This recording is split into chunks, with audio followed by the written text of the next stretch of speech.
Artificial ইন্টেলিজেন্সের উত্থানের কারণে যুক্তরাজ্যে ৮ মিলিয়ন মানুষ চাকুরি হারানোর ঝুঁকির মধ্যে রয়েছে। এক্ষেত্রে কম দক্ষ ওয়ার্কাররা সবচেয়ে বেশি ঝুঁকিতে রয়েছে। চাকরি হারানোর ঝুঁকিতে রয়েছেন বাংলাদেশ, ভারত ও পাকিস্তানের ওয়ার্কাররাও। Institute for public policy research জানিয়েছে যে জেনারেটিভ এআই এর প্রভাবে ইতিমধ্যেই ব্যাপকভাবে অনুভূত হচ্ছে, কারণ কর্মীদের করা 11% কাজ বর্তমানে এআই দ্বারা সম্পাদিত হচ্ছে। খবরে বলা হয়েছে, ব্যাক অফিস, এন্ট্রি লেভেল এবং খণ্ডকালীন চাকরিগুলো থেকে কর্মীদের বাদ পড়ার সর্বোচ্চ ঝুঁকি রয়েছে। এর ফলে নারী এবং যুবকেরা সবচেয়ে বেশি ক্ষতিগ্রস্ত হবে। যত বেশি নিয়োগকর্তা তাদের কাজের প্রক্রিয়ায় আর্টিফিশিয়াল ইন্টেলিজেন্স প্রযুক্তিকে অন্তর্ভুক্ত করবে, কর্মীর সংখ্যা তত কমবে। এতে 59% পর্যন্ত কাজ কোনো ধরনের হস্তক্ষেপ ছাড়াই হয়ে যাবে। এর ফলে সব মিলিয়ে 7.9 মিলিয়ন পোস্ট খালি হতে পারে। এই ধরনের পরিবর্তন দেশের মোট জিডিপিতে কোনো সুবিধা দিবে না, তবে পজিটিভ পরিবর্তনও ঘটতে পারে। যদি একটি ইন্ডাস্ট্রিয়াল পলিসির মাধ্যমে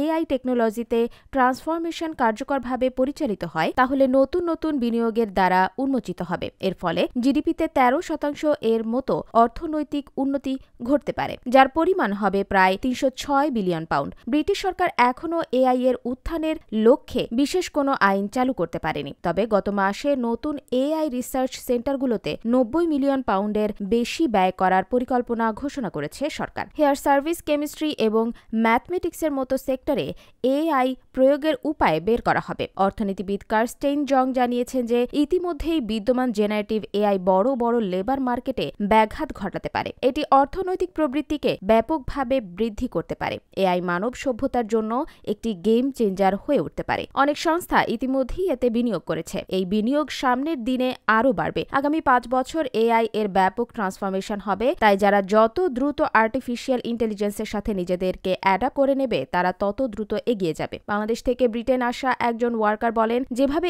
এআই প্রযুক্তির ব্যবহার শুরু হচ্ছে, তাতে মনে হচ্ছে অদূর ভবিষ্যতে চাকরি হারাতে হবে বেশিরভাগ মানুষকে। যাদের স্কিল কম, তারা দ্রুত চাকরি হারানোর ঝুঁকিতে পড়তে যাচ্ছেন।